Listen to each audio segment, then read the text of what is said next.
নমস্কার, আমার রেসিপি হাটে আপনাদের সকলকে স্বাগত জানাই। আজকে আমি একটা বেগুনের স্পেশাল রেসিপি করে দেখাবো।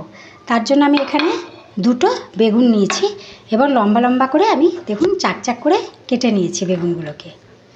এইভাবে আমি সব বেগুনগুলো দুটো নিয়েছি, টোটাল 8 টুকরো হয়েছে। এবার আমি এর মধ্যে নুন মাখিয়ে মাখিয়ে দেবো, একটু নুন মাখিয়ে দেবো। 10 মিনিট হয়ে গেছে। নুন মাখানোর জন্য জল বেরিয়েছে, এর থেকে জলগুলো আমি ফেলে দিয়েছি। এবার আমি এখানে একটা বাটি নিলাম। আমি এবার এর মধ্যে 2 চামচের মতো কর্নফ্লাওয়ার নিয়ে নিলাম, আর আমি কিছুটা এর মধ্যে হলুদ গুঁড়ো নিলাম, আর আমি এখানে কিছুটা কাশ্মীরি মির্চি নিয়ে নিচ্ছি। এবার আমি এর মধ্যে অল্প করে একটু জল দেব, খুব বেশি দেব না, অল্প করে একটু জল দেব। এখন এটা কিন্তু ভালো করে মাখা হয়ে গেছে। এবার আমি বেগুনের গায়ে অল্প অল্প করে এটাকে একটু মাখিয়ে দেব। এখন এগুলো আমি বেগুনের মধ্যে সুন্দর করে মাখিয়ে নিয়েছি। এবার এগুলোকে আমি ভেজে দেব। বেগুনের স্পেশাল কুচি নিয়েছি, আর এইটা হচ্ছে পোস্ত আর কাঁচা লঙ্কা বাটা। এইটা আমি নিয়েছি চালমগজ বাটা, আর আমি এখানে নিয়েছি হচ্ছে আপনার কাজু বাদাম বাটা, আর আমি এখানে নিয়েছি 2 থেকে আড়াই চামচ দই, টক দই ফ্যাটিয়ে নিয়েছি। এগুলো দিয়ে আমি রেসিপিটা করব। এখানে একটা ননস্টিকের ফ্রাই প্যান বসিয়ে নিয়েছি, এর মধ্যে আমি কিছুটা রিফাইন অয়েল দিয়ে দিচ্ছি।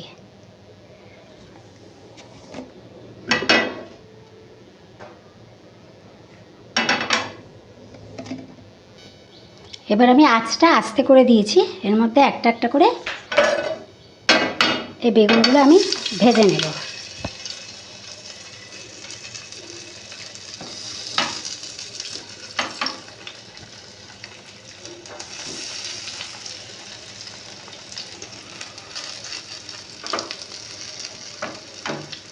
তো খুব বেশি পোড়া পোড়া করে ভাজিনি, হালকা করে সব ভেজে নিয়েছি। আমি এখানে কড়াই বসিয়ে দিয়েছি। এবার এর মধ্যে আমি তেল ঢেলে দেব। আমি এর মধ্যে রিফাইন অয়েল কিছুটা দিয়ে দিলাম, আর একটু দিয়ে দিচ্ছি। কালো জিরে ফোড়ন দিয়ে দিলাম। কালো জিরাটা এর মধ্যে দিয়ে দিয়েছি। এবার এটা গরম হয়ে গেছে। এবার এর মধ্যে আমি টমেটো কুচিটা দিয়ে দেব। এবার আমি এর মধ্যে চালমগজ বাটাটা দিয়ে দিচ্ছি।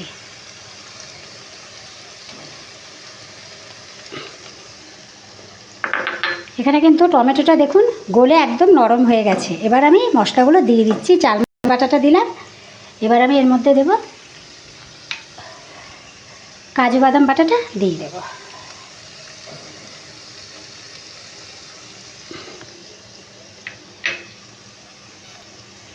চালমগজ বাটা আর কাজু বাদাটাতে দিলাম, বাটাটায় জলটা ধুয়ে এর মধ্যে দিয়ে দিচ্ছি।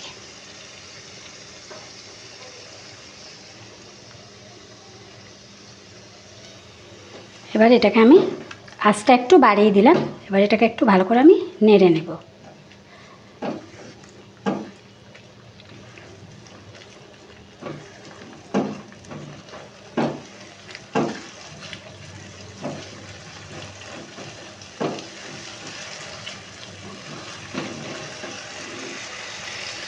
এর মধ্যে আমি অল্প করে গোলমরিচের গুঁড়ো দিয়ে দেব। ওরা একটু হলুদ গুঁড়ো দিলাম। হলুদ গুঁড়োটা খুব বেশি দেব না, একদমই অল্প দিলাম। এর মধ্যে আমি একটু কালার লঙ্কা দিয়ে দিচ্ছি।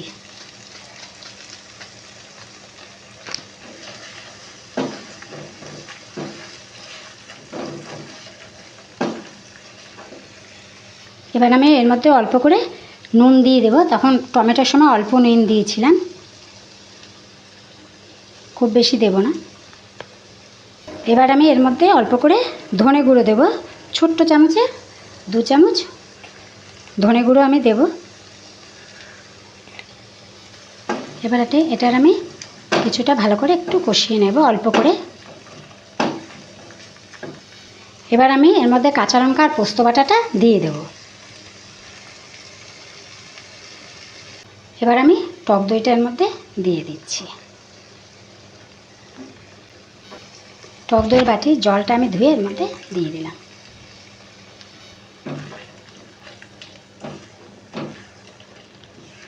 এবার এটা আমি খুব ভালো করে কষিয়ে নেব। তার জন্য আমি এখানে ঢাকনাটা দিয়ে দিচ্ছি।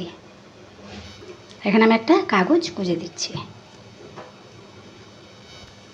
দেখুন ঢাকনাটা উঠাচ্ছি। এটার থেকে কিন্তু এর মধ্যে আমি একটু মিষ্টি দিয়ে দেব। এখানে আমি চিনির বদলে একটু গুড় দিয়ে দিচ্ছি, আখে গুড় দিয়ে দিচ্ছি। গুড়টা দিয়েছি, এবার এটা গুড়টা দিয়ে একটু নেড়ে নেব।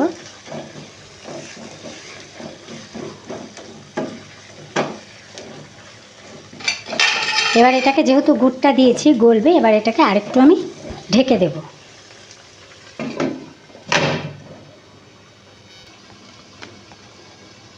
দেখুন আমি ঢাকনাটা উঠিয়ে নিচ্ছি। ধনেপাতা এবার আমি একে একে বেগুনগুলো এর মধ্যে দিয়ে দেব। এটা এবার আমি একদম কম আঁচে ভালো করে ঢেকে দেব।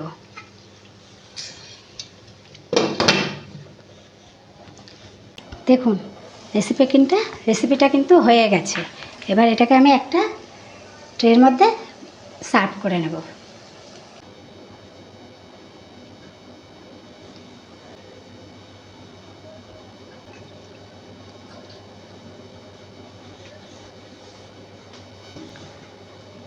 দেখুন আমার রেসিপিটা কেমন হলো অবশ্যই আপনারা আমাকে কমেন্ট করে যাবেন। এটা হচ্ছে বেগুনের স্পেশাল রেসিপি। আর অবশ্যই আমার চ্যানেলটাকে আপনারা লাইক, শেয়ার এবং সাবস্ক্রাইব করবেন, কারণ আপনাদের সাপোর্ট অবশ্যই আমার প্রয়োজন।